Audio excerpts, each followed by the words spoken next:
Bonjour et bienvenue dans Nouveau Chapitre, le podcast de Joli Bump. Je suis Marie Boyer-Aubert, la fondatrice de Joli Bump, première marque française qui propose une mode durable à porter avant, pendant et après la grossesse. J'ai créé cette marque suite à ma propre grossesse, avec la volonté d'accompagner les femmes dans l'aventure de la maternité, par mes vêtements, mais aussi en créant du sens vis-à-vis de ce sujet intense et vibrant. Ce podcast, c'est le blog audio de Joli Bump.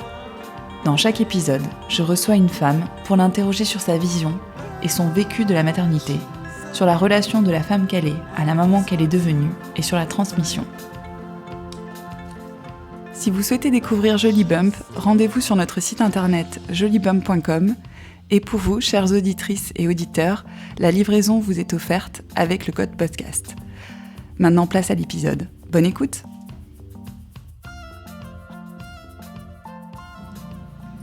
Bonjour et bienvenue dans le premier épisode de Nouveau Chapitre. Aujourd'hui, j'ai le plaisir de recevoir Perrine Bonafos. Bonjour Perrine. Bonjour. Alors Perrine, tu as 35 ans, tu es la fondatrice du MOOC Les Confettis et tu es la maman de 2 enfants, Ninon 3 ans et Léon 11 mois. Est-ce que tu as toujours eu envie d'avoir des enfants ou est-ce que ça s'est fait par hasard ? Voilà, comment ça s'est passé ? Alors, je me suis pas tant posé de questions avant. Je pense que j'ai toujours su que je voulais j'ai toujours su que je voulais un jour avoir des enfants. Je voyais ça quand même assez lointain. Je m'étais dit qu'il fallait d'abord que j'ai plus avancé dans une démarche professionnelle. Donc voilà. Après, encore plus en étant partie vivre à Paris, je me disais que c'était pas forcément le plus simple. Il y a la question du logement, des choses comme ça. Et je m'étais toujours, un peu mis des freins d'ordre un peu concret ou matériel, du genre on va attendre d'avoir les bonnes conditions pour l'accueillir, plus de temps, plus d'argent. Il manquait toujours quelque chose selon moi. Et évidemment, c'est lié quand même à la rencontre avec le papa. Et à un moment donné, je me souviens pas précisément d'un moment ou d'un déclic, mais ça nous a semblé évident que toutes ces barrières ou tous ces freins qu'on se mettait, ils avaient vraiment aucune raison d'être. Et voilà, donc ça s'est fait plutôt assez naturellement. Je pense quand même aussi que, l'âge ou un peu l'aspect horloge biologique que joue. Je pense que quand même c'est aussi quelque chose d'hormonal, mais donc pour moi c'est plutôt un peu de l'ordre du déclic. À un moment donné, j'avais vraiment cette envie, alors que j'étais pas spécialement intéressée par rapport à ce sujet avant. D'accord, ça s'est fait dans la foulée, naturellement, quoi. Ouais, naturellement. Et alors du coup, quand est-ce que tu t'es sentie devenir maman pour la première fois ? Alors ça, je m'en souviens par contre très précisément. Ça m'émeut un peu d'y repenser, mais c'était vraiment à la maternité. Par contre, c'était pas du tout au moment de la naissance de ma fille ou dans les tout premiers instants, peut-être quand on pose le bébé sur soi, etc. C'était pas du tout ça. L'accouchement était particulier, mais je trouve que finalement tous les accouchements, je pense, sont particuliers.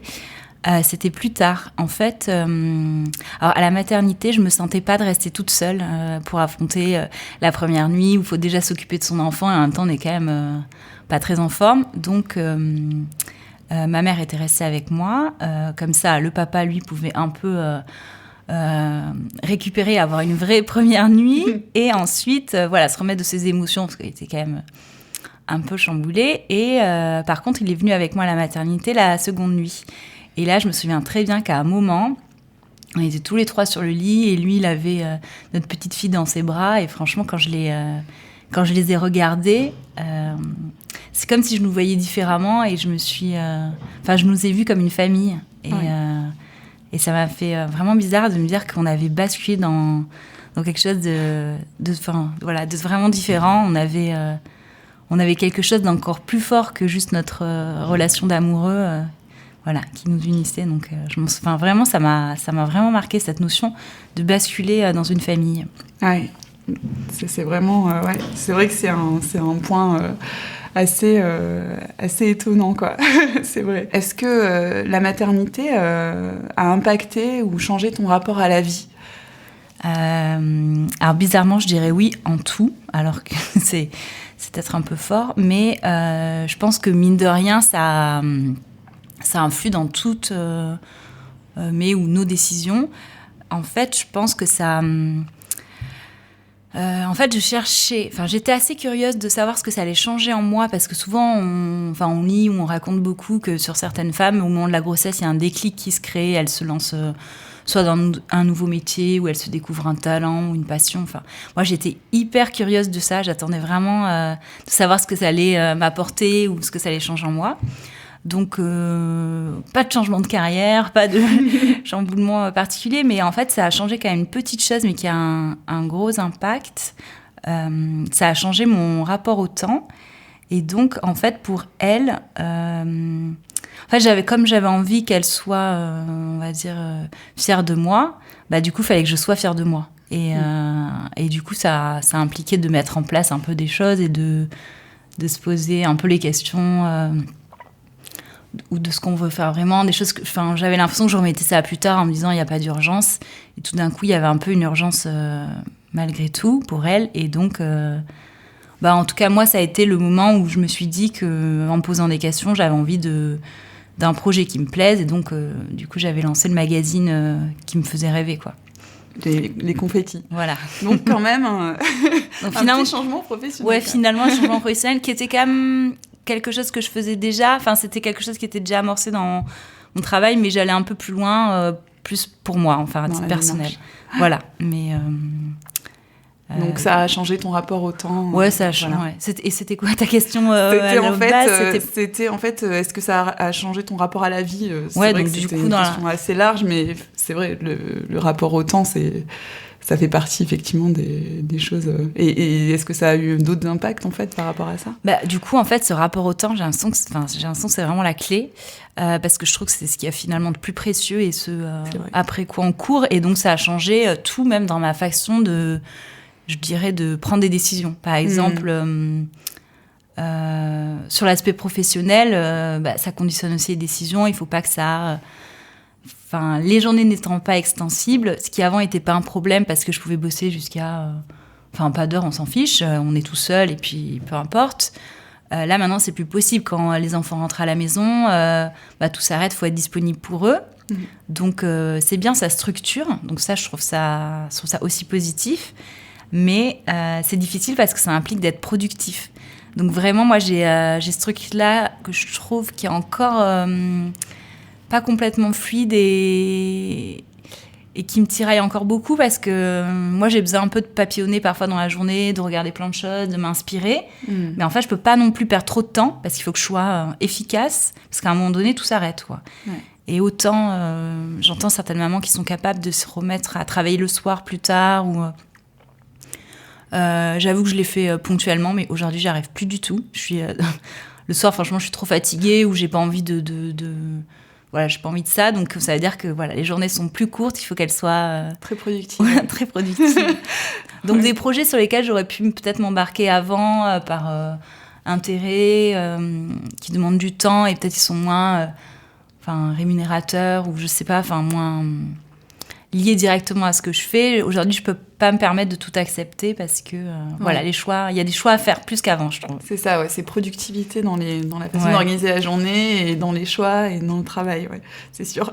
C'est dur, hein, je trouve que c'est vraiment un sujet, ça c'est compliqué encore. Ouais, c'est un sujet... De tout faire rentrer. Ouais, tout à fait, c'est un sujet justement que je voulais aborder et donc c'est bien qu'on en parle, c'est effectivement de quelle façon ça influe sur la vie professionnelle, la maternité et tu viens d'y répondre. C'est ça. Effectivement, ça influe. Une journée chronométrée, ouais. Ouais, complètement. Par rapport à tout ça, en fait, je voulais aussi parler avec toi de transmission, qui est un sujet, je trouve, qui est en rapport direct avec la maternité, puisque, après, on se met tout de suite dans une phase de transmission de choses. Et du coup, je voulais savoir quelles étaient les valeurs essentielles que tu souhaites transmettre à tes enfants, s'il y en a, s'il y a des choses qui te paraissent essentielles, et si oui, quelles sont-elles? C'est un beau sujet, mais j'avoue... ne pas avoir tellement pensé la question avant, ni même pendant ma grossesse. C'est vrai qu'il y il y a des couples qui, je sais, s'accordent sur des questions d'éducation avant. Et nous, on ne s'est pas tellement posé la question, même si on était assez conscients d'avoir sans doute des repères ou des éducations différentes. Je trouve que d'ailleurs, on est très différents dans notre façon de répondre aux besoins de nos enfants. Et je pense que du coup, naturellement, sans doute, ça fait un équilibre. En tout cas, je me dis ça. Et donc, précisément sur des valeurs, j'ai envie qu'ils cultivent leur curiosité. En fait, il y a vraiment ça quand on est enfant, et je trouve que ça serait assez magique qu'ils le gardent le plus longtemps possible. Ça me semble quand même possible. Après, il y a la notion aussi je pense, de bienveillance envers les autres. J'aimerais qu'ils aient cette notion-là et qu'ils se disent aussi que tout est possible, quoi. Qu'il n'y a pas peut-être de cases, ou du moins, s'ils veulent quelque chose, qu'ils aillent le chercher. Et voilà, ce serait ça. D'accord. Et justement, en fait, la transmission, moi, je le vois plutôt comme un sujet qu'on transmet à nos enfants, mais aussi un peu intergénérationnel, qu'on nous a transmis aussi. Et est-ce que ta relation avec ta propre maman influence ou pas ta vision de la maternité et ta façon de faire à ce sujet ? Influence sans doute, mais c'est pas forcément conscient.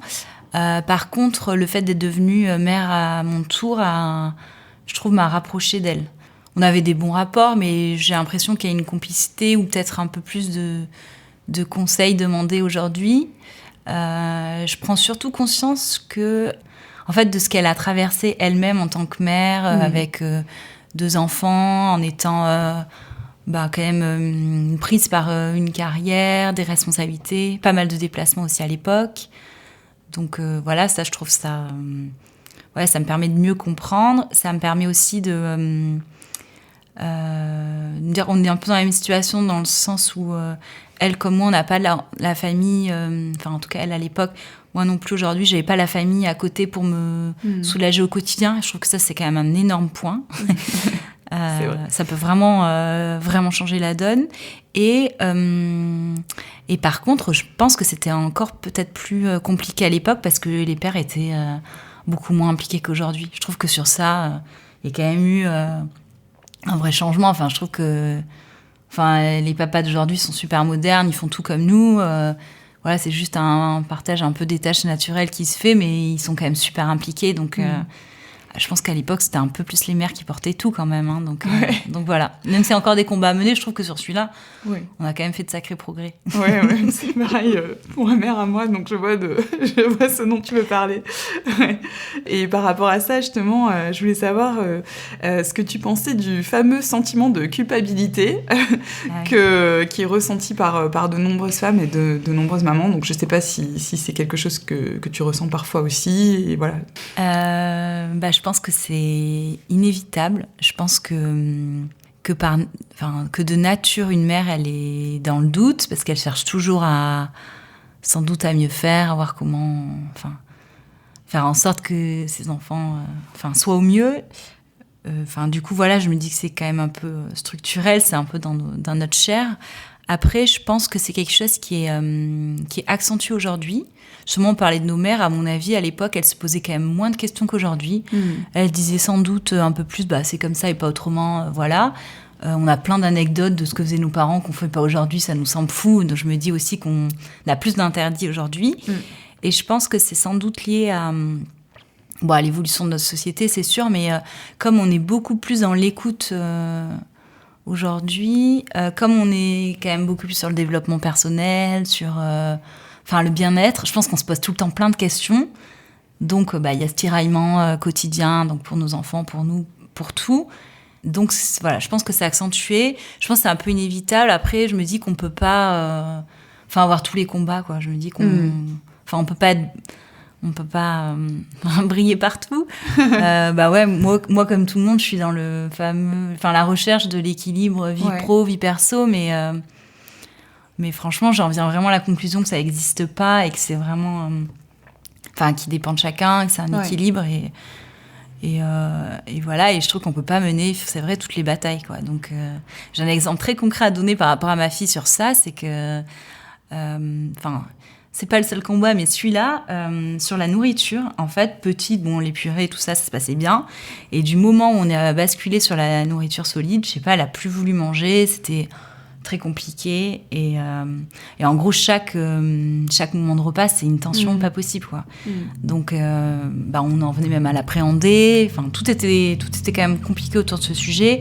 C'était du stress, parce qu'on veut pas qu'il y ait un problème de développement. Enfin, voilà, il n'y avait pas de soucis médicaux, mais bon, voilà, ça reste quand même un stress. Et je me souvenais aussi que petite, j'avais un peu ce truc-là, et qu'en grandissant aujourd'hui, je suis super gourmande. Il y a aucun, je mange plutôt beaucoup, il y a aucun problème. Donc ça peut aussi changer du jour au lendemain.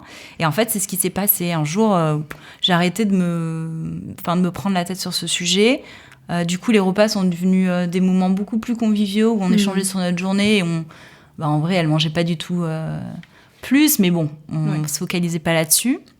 Et assez récemment, du jour au lendemain, je sais pas à quoi c'est dû, mais elle s'est mise à manger. Et là, elle mange super bien. Enfin, je vois, elle est devenue super gourmande et tout. Franchement, ça fait plaisir. Et je l'explique pas, mais je me dis peut-être que voilà, en ayant un peu lâché la pression sur ce sujet, d'elle-même, elle y a trouvé peut-être maintenant de l'intérêt. Oui, mais oui. Donc, c'est un vrai c'est un rapport aussi à la pression qu'on se met. Donc, toi, c'est quelque chose que tu ressens, en fait. Tu te mets la pression ou, Oui, c'est sûr, hein, toujours. Franchement, non, mais c'est quotidien. Après, il y a des jours où on supporte moins, des jours où ça va mieux. C'est vrai que avec la fatigue, ça rajoute une petite couche. Mais oui, il y a une pression. Après, voilà, je me dis qu'on peut pas tout avoir. Et heureusement, je suis de nature plutôt positive. Donc chaque fois, je me dis ça ira mieux demain. Et ce sujet, il va pas durer éternellement. C'est comme les nuits. Nous, on galère à fond sur les nuits et on a un rebelote avec notre fils. Mais je me dis à chaque fois, ça va être un peu mieux. Et à un moment donné, ça s'arrête quand même. Donc voilà. Et justement, en fait, pour rebondir sur ce que tu dis, par rapport au fait d'avoir un deuxième enfant et donc d'être 4, est-ce qu'au niveau de l'équilibre, est-ce que tu as eu l'impression d'avoir peut-être trouvé un équilibre et qu'il a fallu en recréer un, ou est-ce que ça voilà. On m'avait beaucoup dit, tu verras, le passage de 3 à 4, c'est assez dur et ça change beaucoup. En fait, j'arrivais pas bien à visualiser ou à l'anticiper parce que je me disais justement toute l'appréhension des premières fois et tout, on l'a déjà fait, on saura mieux faire. J'avais plus confiance en moi, je me suis vraiment, j'ai l'impression qu'on s'est pas spécialement préparé par la suite et que voilà, je me suis dit ça sera plus fluide, on a les trucs, ça sera plus facile. Sauf qu'en fait, en effet, je trouve que c'est quand même beaucoup plus dur parce que c'est des enfants qui ont des rythmes de vie différents. Et on a appris à faire avec un, et il grandit, et on trouve nos repères à 3, et tout d'un coup, en fait, c'est chamboulé par un quatrième, et qui, lui, a des besoins quand même très présents au début, et il mange pas aux mêmes horaires que les autres, donc en fait, on est toujours en train de faire plusieurs choses en même temps. Voilà. Après, ça se fait, et tout ça, tout le monde est passé par là. Mais c'est plus le problème de la garde, je dirais, qui est compliqué sur ce point, parce que autant on peut trouver une personne qui peut garder ou aller chercher notre fille à la sortie de l'école, autant confier tout d'un coup 2 enfants avec des rythmes de vie, des besoins différents. Je trouve que pour une personne, ça c'est compliqué. D'accord. Donc c'est vraiment ce point-là, je trouve, qui est pas encore complètement réglé, mais qui s'améliore, mais voilà. Mais franchement, c'est quand même génial de voir à quel point, déjà, 2 enfants, même rapprochés en âge, ils ont tout de suite une relation très forte. Ils ont besoin de l'un de l'autre. J'étais vraiment épatée de ça dès le début, quoi. Oui, parce qu'ils ont 2 ans d'écart, c'est ça ? Ouais. Donc, en fait, au final, ils sont assez proches. Donc, ça doit être une super relation à avoir. C'est vraiment trop mignon de voir que bébé, les pleurs pouvaient s'arrêter parce qu'il entendait sa sœur papoter dans la pièce, quoi. C'était, donc ça, c'est assez fort. Je voulais savoir quel est ton rapport à ton corps de maman. Alors, c'est marrant parce que justement, je pensais à ça assez récemment. J'avais quand même été assez épatée à la fin, après la première grossesse, de voir à quel point je trouve que le corps reprend vite sa forme et on parle de mémoire du corps, et je trouve que c'était assez vrai. À part peut-être le nombril, alors je sais pas, j'ai l'impression que le nombril il reste plus large. Je sais pas si c'est ma lubie du moment, mais j'avais l'impression qu'en regardant les autres corps de maman, peut-être qu'il y avait cette petite différence. Par contre, après ma deuxième grossesse, j'y pensais pas spécialement en me disant ça va être pareil, ça va revenir, ça sera peut-être un peu plus long, mais ça ira. Et en fait, aujourd'hui, j'ai l'impression que mon corps est devenu comme un peu un non-sujet. C'est-à-dire que autant avant, j'avais toujours eu, je pense un peu comme tout le monde, des complexes en voulant un peu plus de ceci ou un peu moins de cela, et voilà, j'y pensais. Autant aujourd'hui, franchement, même si, je suis pas, je me trouve pas un corps parfait, mais en gros, je me dis que comme de toute façon, je me donne pas spécialement les moyens de changer parce que je fais pas spécialement du sport ou spécialement attention à mon alimentation, du coup, je sais pas comment dire, mais j'ai l'impression que j'ai un rapport un peu sain à mon corps, enfin du moins simple, et qui me le rend bien parce que lui-même continue sa petite vie normale. Ce que je veux dire, c'est que j'ai l'impression que ça m'a libérée de ce qui pourrait être un tracas supplémentaire. Parce que simplement, en fait, je me suis enlevée ce souci, et je me dis que peut-être ça m'a un peu libérée dans la tête, quoi. Ça m'a fait de la place pour d'autres sujets, quoi.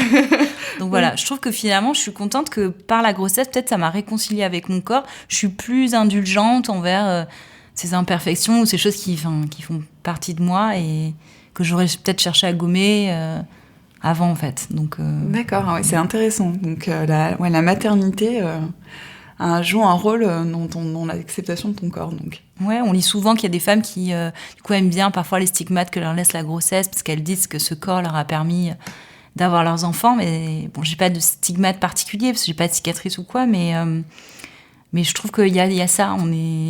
On se dit que quand même il a apporté quelque chose de magnifique. On est un peu plus, on le remercie sans doute un peu, quoi. Voilà. Pour finir cette discussion, est-ce que tu pourrais partager avec nous ce que tu aurais aimé qu'on te dise avant de devenir maman, ce que tu aurais aimé savoir? Honnêtement, je vois pas trop. Enfin, j'ai pas un conseil en particulier que j'aurais aimé qu'on me donne, parce qu'en fait, je trouve ça un peu bateau, mais j'ai l'impression que tant qu'on l'a pas vécu, ça reste des mots et ça reste abstrait. Donc je sais pas. Je trouve que le timing, enfin du moins les 9 mois de grossesse sont assez bien trouvés en quelque sorte. Enfin, je trouve que c'est un bon timing pour ce cheminement qui est assez long entre on va avoir un enfant, il va y avoir quelqu'un d'autre, il va être là. Enfin, de prendre conscience de tout ça, je trouve que c'est assez nécessaire, jusqu'à même avoir envie d'accoucher, ce qui me semble quand même assez dingue. Donc voilà, faut vraiment mûrir l'idée. Donc non, franchement, chacun son cheminement, chacun son expérience, mais c'est assez fou et c'est vrai que c'est difficile de le raconter, je trouve. Ouais. Et d'avoir les choses, de rendre les choses concrètes avant de vivre l'expérience. Et en plus, ce que je trouve le plus beau au final, c'est que c'est pas... ou la naissance, le plus beau, je trouve que c'est chaque jour. En fait, je trouve que chaque jour, c'est plus beau, chaque jour, c'est plus fort. La relation qui se construit, la découverte de la personnalité. Je trouve que c'est ça qui est génial, quoi. De voir que déjà, tout petit nous échappe un peu. Enfin, ils ont leur propre tempérament. C'est fou, quoi. C'est vrai que c'est fou. C'est quelque chose que j'ai remarqué, moi aussi, sur le fait de voir ça, même dès les premiers jours, en fait, effectivement. Donc c'est vrai que c'est une découverte de tous les instants. Et même là, justement, avec le deuxième, de se dire à quel point ils ont déjà petits, avant même qu'aujourd'hui ils parlent, etc., de voir, ils ont des caractères très différents, quoi. Je me dis, c'est le même moule, mais je trouve ça, ça m'épate toujours autant, quoi. Écoute, en tout cas, merci beaucoup pour cette discussion, Perrine. Merci, ça m'a fait me poser des questions un peu différentes. C'est intéressant. Merci pour tes réponses qui étaient très intéressantes aussi. À bientôt. À bientôt. J'espère que cet épisode vous a plu. Si c'est le cas, n'oubliez pas de vous abonner sur iTunes et de laisser un avis et 5 étoiles. Pour ne rien manquer des futurs épisodes et de l'actualité de Joli Bump, rendez-vous sur Instagram @jolibump et sur Facebook. Nouveau chapitre est une coproduction Joli Bump et Indie Crew. À très bientôt.